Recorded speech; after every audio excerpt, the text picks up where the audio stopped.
Good morning student.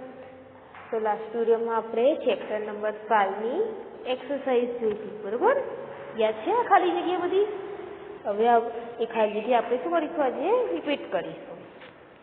ખાલી જગ્યામાં દર્દીની તબીબી વિગતો જાણવા માટે કોમ્પ્યુટરનો ઉપયોગ થાય છે. તો આન્સર શું આવશે? હોસ્પિટલ. એટીએમ સુવિધા માટે ખાલી જગ્યામાં કોમ્પ્યુટરનો ઉપયોગ થાય છે. તો એટીએમ ક્યાં હોય? બેંકમાં. ટિકિટો બુક કરવા માટે ખાલી જગ્યા ખાતે કોમ્પ્યુટરનો ઉપયોગ થાય. તો રેલવે સ્ટેશન. પછી શાળામાં ખાલી જગ્યા તૈયાર કરવા માટે કોમ્પ્યુટરનો ઉપયોગ થાય. તો રિપોર્ટ કાર્ડ.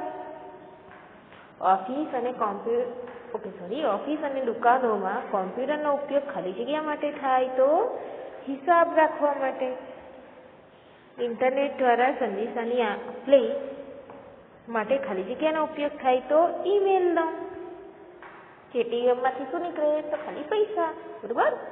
ખાલી જગ્યાની સંરચના કરવામાં તથા તેને અવકાશમાં તરતા મૂકવા માટે કોમ્પ્યુટરનો ઉપયોગ થાય. તો રોકેટ. બિલ તૈયાર કરવા માટે ખાલી જગ્યા કંપનીઓ કોમ્પ્યુટરનો ઉપયોગ કરે છે. તો ટેલિફોન કંપનીઓ, બરોબર? આટલું આપણે શીખ્યા હતા, યાદ છે બધાને? તો હવે આપણે શું કરીશું? બીજો પ્રશ્ન, કોમ્પ્યુટરના બે ઉપયોગો, બરોબર? હવે આપણે શું લખીશું? કોમ્પ્યુટરના કોઈ બે ઉપયોગો. તો શાળામાં કોમ્પ્યુટરના કયા કયા ઉપયોગો છે એ જોવા મળશે, બરોબર?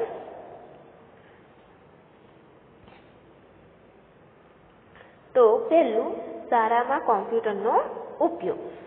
શાળામાં કોમ્પ્યુટરનો ઉપયોગ શું થાય? તો આપણે શીખ્યા હતા, યાદ છે કે શાળામાં કોમ્પ્યુટરનો ઉપયોગ તો વિવિધ વિષયોને સરળતાથી શીખવા માટે થાય છે, બરોબર? જગ્યા નાની છે ને એટલે આપણે આખું નહીં લખીએ, ખાલી મેઇન વસ્તુ લખીએ. જેમ કે શાળામાં તો વિવિધ વિષયોને સરળતાથી શીખવા માટે.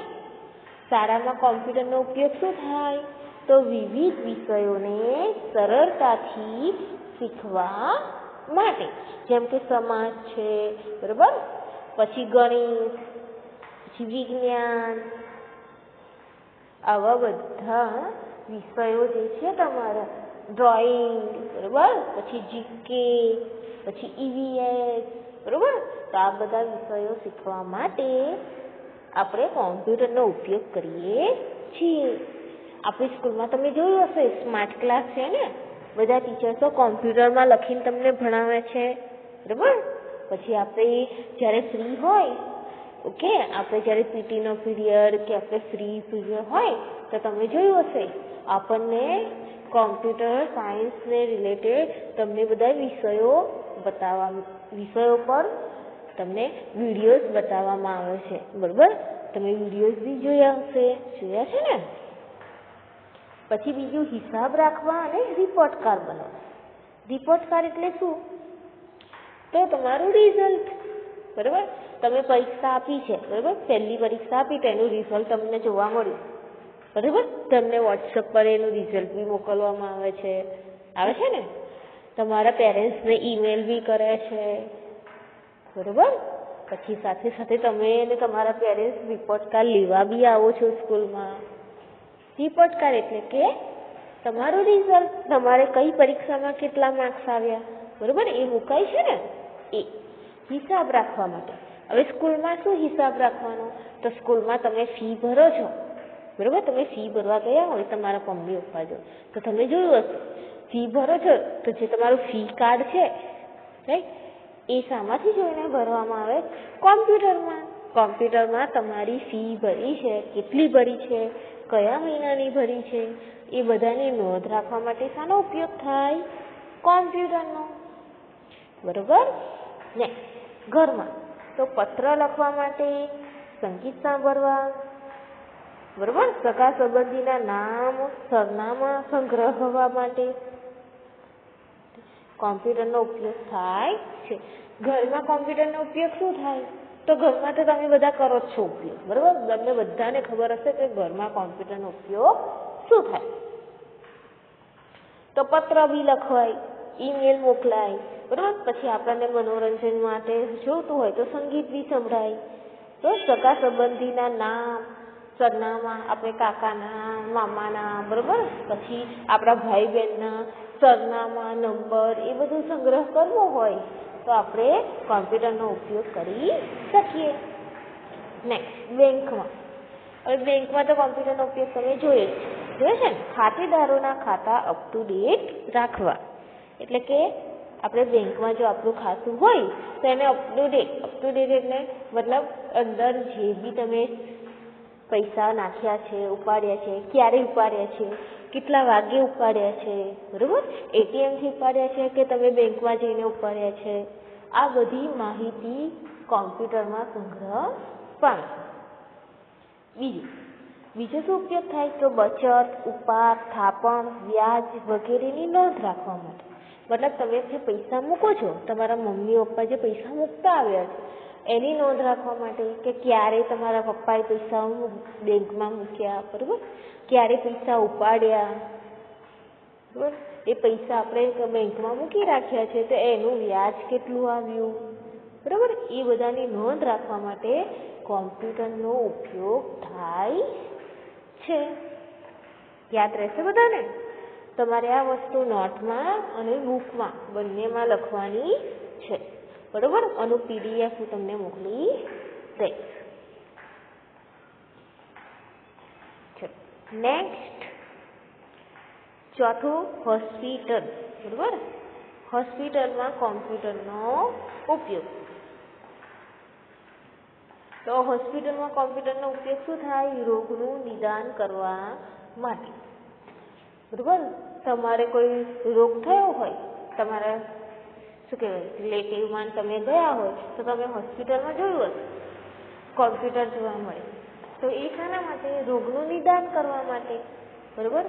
પછી બીજું, આંખની તપાસ માટે. આંખની હોસ્પિટલમાં ગયા હોય તો આપણી આંખ કેટલી નાની છે, બરાબર, એની અંદર આપણે ઓપરેશન કરવાનું હોય તો બહુ બધી નાની નાની રેખાઓ, નાની નાની નસો હોય, બરાબર. એ બધીની તપાસ કરવા માટે બી શાનો ઉપયોગ થાય? કોમ્પ્યુટરનો.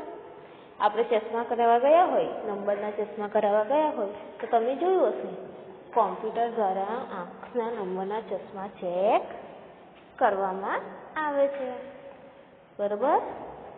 અને નેક્સ્ટ છેલ્લું, દુકાન તથા ઓફિસમાં. તો ઓફિસમાં શું ઉપયોગ થાય? હિસાબ રાખવા માટે. તમે કોઈ બી ઓફિસમાં ગયા હોય, તમારા પેરેન્ટ્સ ઓફિસમાં કામ કરતા હોય તો જોજો હિસાબ રાખવા માટે કોમ્પ્યુટરનો ઉપયોગ થાય છે. ગ્રાહકના નામ, સરનામા, ટેલિફોન નંબર વગેરે નોંધવા માટે. દુકાન તથા ઓફિસમાં એટલે હવે શું, એક ઓફિસમાં કહીશું કે હિસાબ રાખવા માટે. હવે દુકાનમાં તો ગ્રાહકોના નામ, સરનામા, ટેલિફોન નંબર નોંધવા માટે. તમે ડીમાર્ટ કે એમાં ગયા હોય, ડીમાર્ટમાં ગયા હોય, રિલાયન્સના શોપમાં ગયા હોય, કોઈ મોટા મોલમાં ગયા હોય તો તમે કોઈ વસ્તુ ખરીદો પછી જ્યારે બિલિંગ કરવા માટે જાઓ છો, મતલબ પૈસા બિલ પેમેન્ટ કરવા માટે જાઓ છો, બરાબર, પૈસા આપવા માટે, તો તમે કોમ્પ્યુટર જોયું હશે, બરાબર. એ લોકો શું કરશે? તો જે વસ્તુ હશે એની ઉપર એ નાનો કોઈ કોડ હોય એ ઘસશે એટલે કોમ્પ્યુટરમાં એનું નામ, એનું બધું, એના પૈસા એ બધું લખેલું આવે, બરાબર. અને તમે પૈસા આપો એટલે કોમ્પ્યુટરમાંથી રિસીપ્ટ કાઢીને આપે, બરાબર. તમે ડીમાર્ટ ગયા હોય, તમે કોઈ મોટા મોલમાં ગયા હોય, બરાબર, તો તમે આ વસ્તુ જોઈ હશે. તો સમજ પડી? કોઈ બી જગ્યાએ કોમ્પ્યુટરનો ઉપયોગ તો અલગ અલગ ક્ષેત્રમાં આપણે અલગ અલગ કોમ્પ્યુટરનો ઉપયોગ થાય છે. કોમ્પ્યુટર છે પણ શું થાય? એનો ઉપયોગ બધા અલગ અલગ કરે છે, બરાબર. જેમ કે ઓફિસમાં તો હિસાબ રખાય, દુકાનમાં તો કે ગ્રાહકોના નામ, સરનામા, બરાબર, ટેલિફોન નંબર એમાં થાય. દુકાનમાં આપણે કોઈ વસ્તુ ફોન કરીને કહીએ કે આ વસ્તુ મંગાવવાની છે તો એ લોકો શું કરશે? આપણું સરનામું કોમ્પ્યુટરમાં સેવ કરી દેશે. એટલે જ્યારે બી એ લોકો ઓર્ડર આપવા આવે ત્યારે તમે જોઈ શકો કે સરનામું, એડ્રેસ કમ્પ્લીટ, એ જગ્યાએ વસ્તુ પહોંચી કે નહીં એ ચેક કરવા માટે પણ દુકાનોમાં કોમ્પ્યુટરનો ઉપયોગ થાય. ઓકે, તો નેક્સ્ટ પીરિયડની અંદર આપણે ચોથું ચેપ્ટર શીખીશું, પેઇન્ટ. પેઇન્ટમાં ચિત્રો ડ્રો કરવા, બરાબર. તો આ વિડીયોની અંદર આપણે ખાલી ચેપ્ટર 5ના સ્વાધ્યાય જોયું. આ સ્વાધ્યાય તમારે નોટમાં અને ચોપડીમાં બંનેમાં લખવાનું છે અને આની PDF હું તમને સેન્ડ કરી દઈશ. ઓકે, આવજો.